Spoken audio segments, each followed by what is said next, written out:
Alright,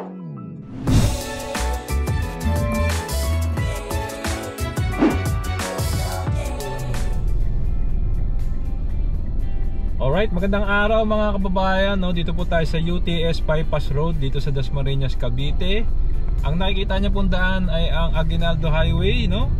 Southbound going ng Tagaytay. At sama lang kayo mga kababayan. Nako, grabe ang traffic. Ito regarding yata, syempre ko-cover kasi natin ang Calax. So keep right.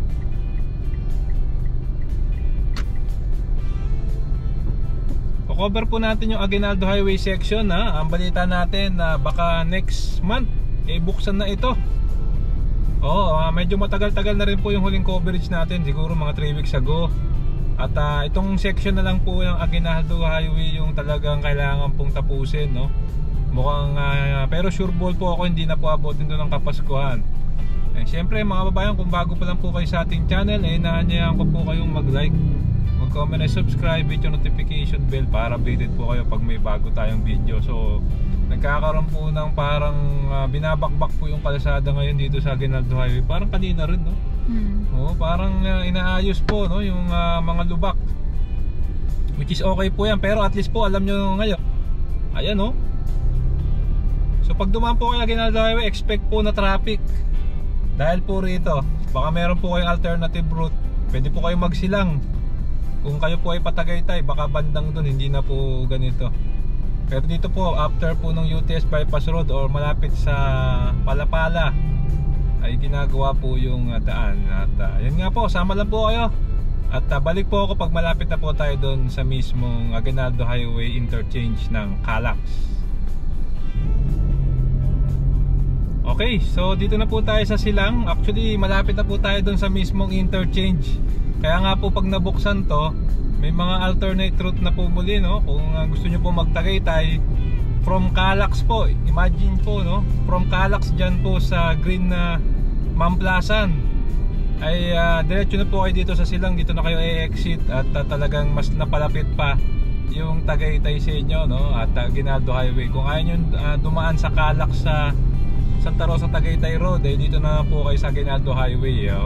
Paggaling nyo kasi rito, marami ng mga bypass road. Marami na po kayong pagpipilian. Siyempre marami pong kainan pang pamilya. Ayan, no? Bulaluhan, sisig, samgyup, marami. So ito na po, actually mukhang ito na.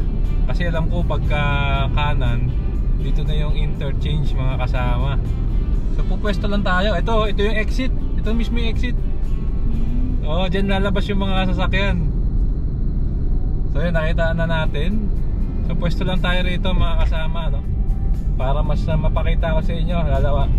Angat natin si Bumblebee para mas makipakita ko sa inyo yung kalagayan nitong interchange dito sa Silang, no, ng Calax dito sa Aguinaldo Highway.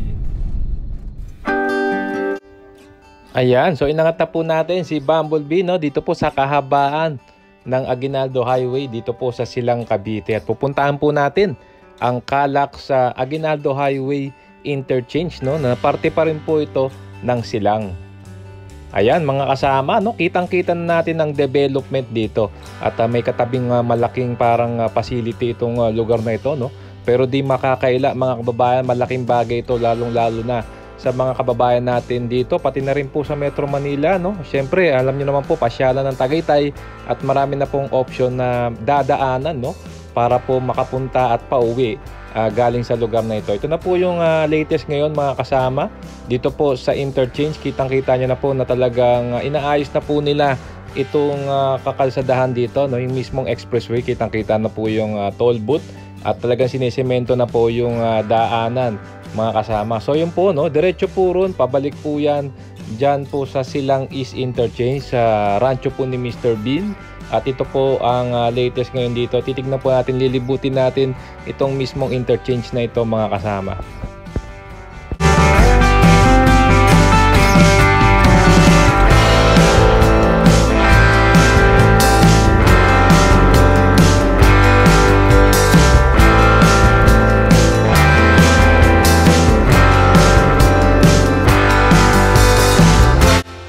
Okay, so ito na nga po yung mismong toll booth dito sa Aguinaldo Highway Interchange. Dire-diretsuhin po natin. Ang ganda pa ng paligid, oh. Ang dami pa pong puno mga kasama dito. Tapos nakakita tayo ng rotonda. Ayun, oh, may rotonda tayong nakita mga kasama, no? Mayroong roundabout tayong ayan. Tapos yung mga kagamitan po, mga materyales ay nandyan din po, no? At sure na sure ako mga bayan, before matapos tong taon na ito ay may open itong Calax Aguinaldo Highway Interchange. Ayan, ito po yung mismo Aguinaldo Highway. Yung po yung palabas na po. At ayan po, natitignan natin. Pati po rin sa kabila. Ito po, going na po yan, no? Papunta na po yan ng Tansa, Gentry. Pag dumiretso po yan, nga lang po, wala pa tayo nakikitang progress. Ayan mga kasama, ito po yung daan, no? Ano kaya ito? Flyover kaya ito patawid?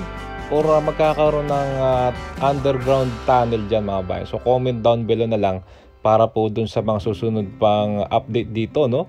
Pero ito po, tinatapos na talaga nila itong Aguinaldo Highway Interchange ng Calax.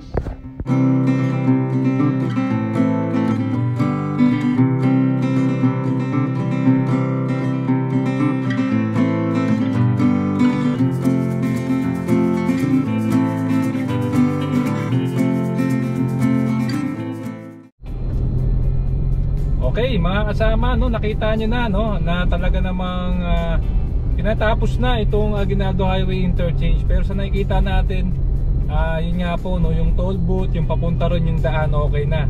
Yun nga lang talaga, itong patawid po ng Aguinaldo Highway mukhang matagal pa po, baka next year pa ito. Pero pag nabuksan na po ito Aguinaldo Highway exit at entrance, ay laking bagay po nito sa ating mga motorista. At may alternative way na, no? Lalo na ngayon, marami pong ginagawang kakalsadahan dito po sa Aguinaldo Highway. At ayan, mga kasama, at nakita nyo na ang latest dito. Pwede nyo rin pong reference to, no, na ito nga pong kahabaan ng Aguinaldo Highway, lalo na pisa po ng Dasmariñas going Silang, ay marami pong ginagawang mga pagsasaayos. Kaya medyo traffic po mga babayan. Kung kaya nyo wag muna dumaan dito, sa iba muna kayo dumaan, doon muna kayo dumaan mga bayan para hindi po kayo ma-traffic. So ayan na po ang latest nating update dito sa Calax. At syempre kung nagustuhan nyo po itong video, ay inaanyayahan ko po kayo mag-like, mag-comment at subscribe, hit yung notification bell para updated po kayo pag may bago tayong video. Maraming pong salamat. Keep safe at malasakit. Sarap maglakbay. And see you po sa next vlog update mga kasama.